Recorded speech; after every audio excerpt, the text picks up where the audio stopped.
कधीच नाही चुकणार तुमचे फेवरेट टीव्ही शोज झी5 सोबत, तेही एकदम फ्री।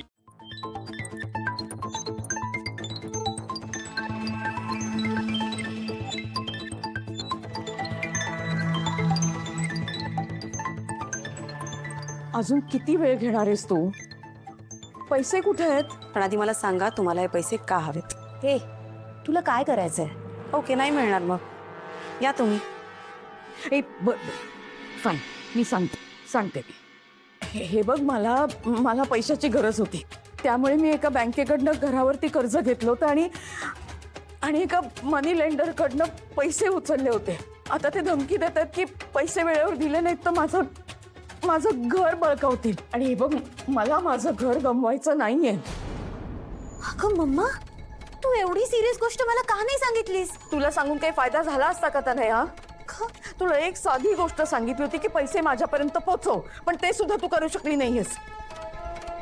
अच्छा, म्हणून तनया घाईघाईने बँकेत गेली आणि तिने पैसे काढले आणि तेच पैसे ती तुम्हाला लपून छपून देऊन टाकणार होती।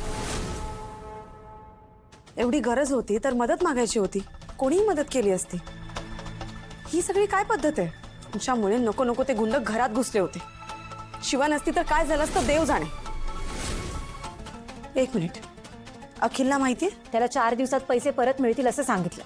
आणि कुठून परत आणणार आहात तुम्ही पैसे?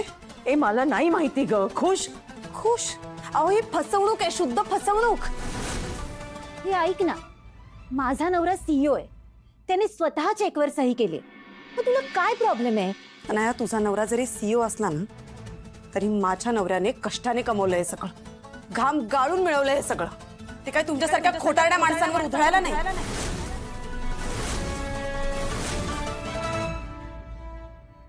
तुला कळतंय का माझा प्रॉब्लेम? हे बघ, मी खूप प्रॉब्लेम मध्ये, मला पैशाची गरज आहे। मी हात जोडते तुझ्या समोर, तुला हवं तर पाय पकडते तुझे, पण मला पैसे दे। बघा, प्लीज असं करू नका, प्लीज उठा तुम्ही, प्लीज उठा। तू मला जोपर्यंत पैसे देत नाहीस ना तोपर्यंत मी तुझे पाय नाही सोडणार आहे। अगं मम्मा, हे तू काय करतेयस? मम्मा, वर ये आधी। ठीक आहे, उठा, प्लीज उठा। देते मी पैसे, पण माझी एक अट आहे। ठीक आहे, मला तुझ्या सगळ्या अटी मान्य आहेत। आधी ऐकून तर घ्या। काय ऐकायचंय? घालून अशी काय अट घालणार आहेस तू? विशाखा मॅम, तुमचा माझ्यावरचा एवढा विश्वास बघून भरून आलं हो मला।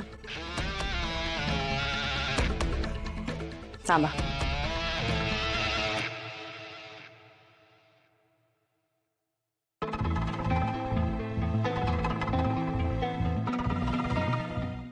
झी5 ॲप डाउनलोड करा आणि पहा सर्व एपिसोड्स एकदम फ्री।